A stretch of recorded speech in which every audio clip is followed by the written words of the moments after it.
Walk into Mandalay Bay on a Wednesday afternoon and pay close attention to what you do not hear. You do not hear the roar of a craps table on a hot streak. You do not hear the laughter echoing off the ceilings of a packed casino floor. What you hear instead is the hum of air conditioning talking to itself in a room that should be electric with energy, but feels more like a museum after closing time. Something is deeply, fundamentally wrong at one of the most recognizable resorts on the Las Vegas Strip, and today we are going to find out exactly why. Hi, my name is Michael, and this is Old Vegas Legends, what Mandalay Bay used to be. To understand what went wrong, you have to first understand what went right. And in the beginning, so much went right. When Mandalay Bay opened its doors in March of 1999, that it did not feel like just another Las Vegas resort. It felt like a statement, a bold, tropical, sun-soaked declaration that Las Vegas could be something entirely new. The Circus Enterprises team behind the original vision wanted to build a destination within a destination, a place where you did not need to leave the property to have the time of your life. And for a long time, that is exactly what they delivered. Think about what this place had: an 11-acre beach, an actual wave pool where you could body surf in the middle of the Mojave Desert, lazy rivers, concert venues, a shark reef aquarium, and some of the most celebrated restaurants in the city. Oriole with its famous wine tower, Rum Jungle before it became a casualty of corporate restructuring, Border Grill. This was a property that understood something fundamental about the Las Vegas contract. You give people a reason to stay, and they will spend money happily. They will spend it like it is water, because they feel like they are getting something real in return. And the rooms. In 1999, those rooms were considered among the most spacious and well-appointed on the entire Strip. Floor-to-ceiling windows looking out over the desert or the glittering south end of the boulevard. Guests felt genuinely luxurious without paying the kind of prices that required a second mortgage. The working-class traveler from Ohio felt welcome here. The retired couple from Minnesota could book a long weekend and feel like they had arrived somewhere truly special. There was a warmth to this property that you could feel the moment you walked off the tram from the Luxor. It was not manufactured warmth. It was not the result of a corporate hospitality script. It was real. That version of Mandalay Bay was genuinely one of the crown jewels of the Las Vegas Strip. A place that punched above its weight class and made guests feel punched above theirs too. I know people who honeymooned here. I know retirees who came back every single year for 15 years because this place felt like home. I want you to hold on to that image because what came next erased almost all of it. The corporate takeover. Nobody talked about here is where the story starts to turn dark, and it turns dark not with a single dramatic moment, but with the slow, grinding, invisible machinery of corporate consolidation.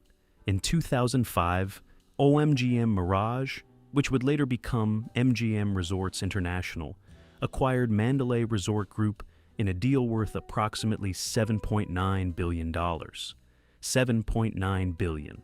On paper, this looked like a triumph. A powerhouse company acquiring a flagship property. Synergy, growth, the future. But here is what that acquisition actually meant in practice. Mandalay Bay stopped being Mandalay Bay.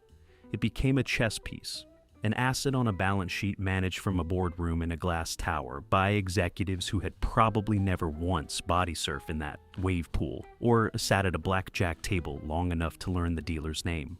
M already owned the Bellagio. It owned MGM Grand. It owned Aria and Videra and the Cosmopolitan Steak and a dozen other properties competing for the same high-value leisure traveler. So, a very quiet, very calculated decision was made. Mandalay Bay would be repositioned, not as a premier leisure resort competing head-to-head with its glamorous siblings, but as a convention and meetings destination, a place for corporate groups, trade shows, and industry conferences. Now, I want to be fair here. This was not a stupid business decision on paper. The Mandalay Bay Convention Center is genuinely massive. We are talking 1.7 million square feet of meeting and exhibit space. That is not nothing. Convention travelers spend money. They fill rooms on Tuesday and Wednesday nights when leisure travelers stay home. They provide predictable, forecastable revenue that Wall Street analysts love to see on quarterly earnings calls. But here's the problem, and this is the part the MGM boardroom never fully reckoned with. When you pivot a leisure resort to a convention property, you do not just change the business model, you change the soul. You drain the atmosphere. You replace the electric, chaotic, joyful unpredictability of a casino floor, buzzing with vacationers with the flat, fluorescent energy of people in business, casual wearing lanyards and checking their phones for meeting room changes. And the leisure traveler, the guest who made Mandalay Bay special, notices. They walk in and they feel it immediately. This place is not for me anymore. And once that feeling sets in, it does not go away. The resort fee trap and the value collapse. But wait, it gets worse. Because repositioning the property was just the beginning of the betrayal. The real insult came when MGM decided to charge the same fees as their luxury flagships while delivering a completely different experience. Let us do some real math here. Because numbers do not lie, even when the people charging them do. Book a standard room at Mandalay Bay in 2025, and you might see a rate of around $109 on a quiet weekday. That looks reasonable, right? That looks like a fair deal for a big resort on the Las Vegas Strip. But then comes the ambush. The mandatory resort fee at Mandalay Bay is currently $37 per night. Once you add Nevada room tax, which runs at around 13%, you are looking at a real nightly cost that is closer to $165 to $170. That is a 50 to 60% markup over the advertised price. Same trick, different building. And what does that $37 resort fee actually get you? Fitness center access, pool access, in-room Wi-Fi, things that any reasonable person would consider basic amenities in the year 2025. Things that a Holiday Inn Express in Omaha includes without charging you a daily surcharge for the privilege of connecting to the internet. But the fee is not even the most enraging part. The most enraging part is the parking situation. MGM Resorts removed free self-parking from Mandalay Bay years ago. You are now looking at around $10 to $15 for self-parking and up to $35 for valet. Now I want you to think about that for a second. You are driving to Las Vegas to spend money in their casino. You are bringing your wallet. You are bringing your appetite. Exit, you are ready to lose a few $100s at the tables and call it entertainment. And before you have even walked through the front door, before you have pulled a single slot handle, they have already charged you $15 just to park your car. It is not just a fee, it is a message. And the message is, we do not respect you enough to pretend this is reasonable. The longtime Mandalay Bay visitor, the guest who came back every year since 2001, has quietly done this math. They have compared what they used to get against what they are paying now. And then they have picked up their phone and booked somewhere else. This exodus is silent. It does not make headlines, but it is absolutely relentless. The convention center gambit. But now, let us talk about the convention strategy in more detail. Because this is the chapter where I think the MGM boardroom made a calculation that seemed brilliant at the time and is now coming back to haunt them in ways they did not anticipate. The Mandalay Bay Convention Center hosts some enormous events. SEMA, the massive automotive aftermarket trade show, comes here. Major medical conferences, technology expos. The venue can hold tens of thousands of attendees at once. And during those peak convention weeks, the hotel is absolutely packed. Rooms sell at premium rates. The restaurants are buzzing. The bars are doing real business. But here is the ugly truth, hiding underneath those peak week numbers.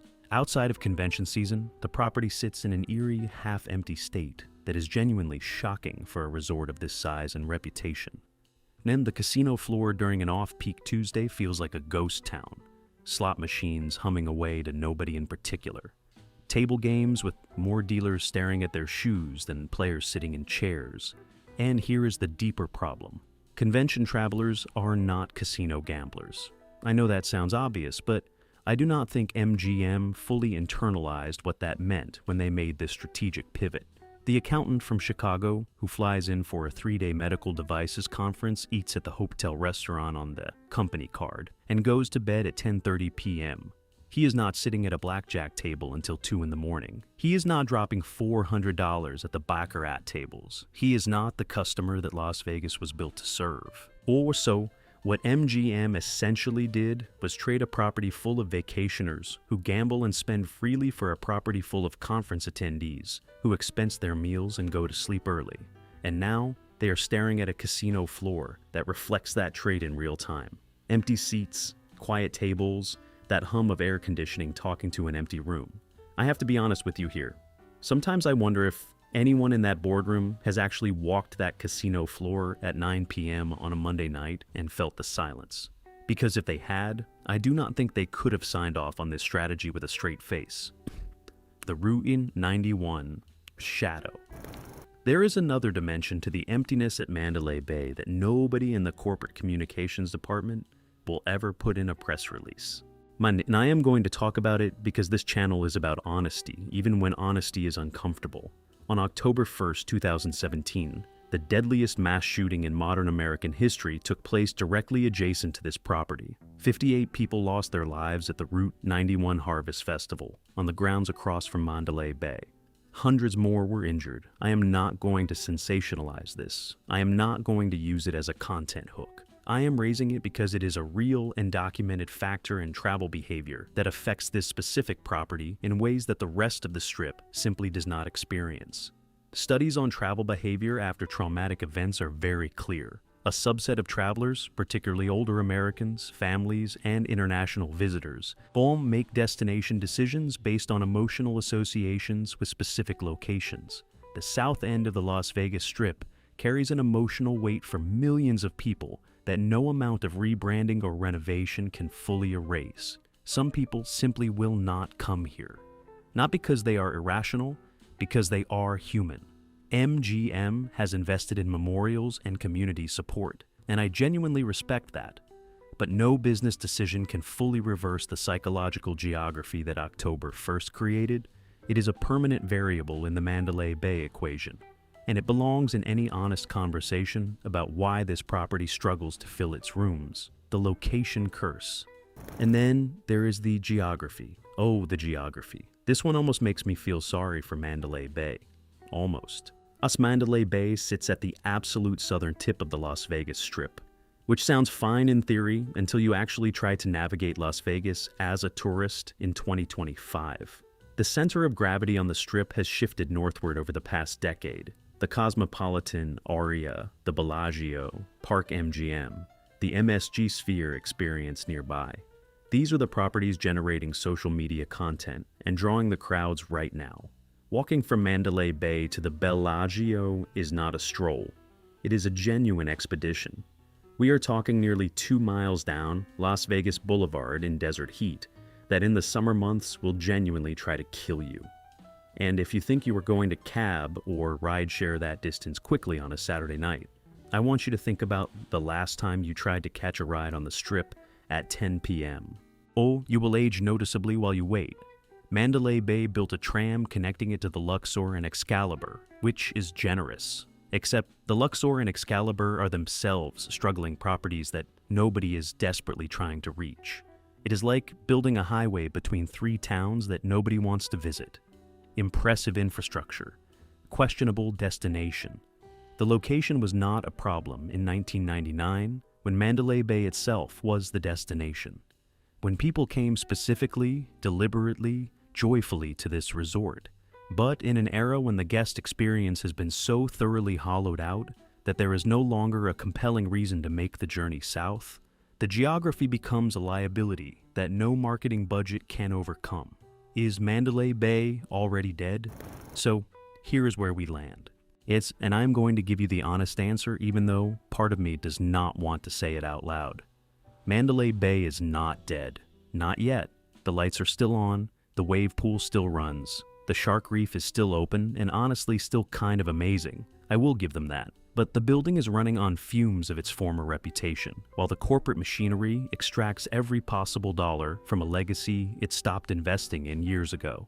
2 futures exist for this property. In the first future, MGM makes a genuine recommitment to leisure travelers. They cut or eliminate the resort fees. They restore the entertainment infrastructure that made this place special. They stop treating the casino floor as an afterthought to convention business and start remembering that Las Vegas was not built by conference attendees in khakis.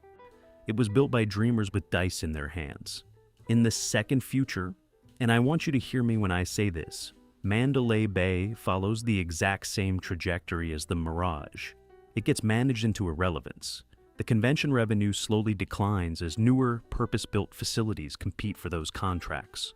The leisure traveler base, already eroded, continues to shrink. And one day, a press release lands, announcing a transformation into something unrecognizable.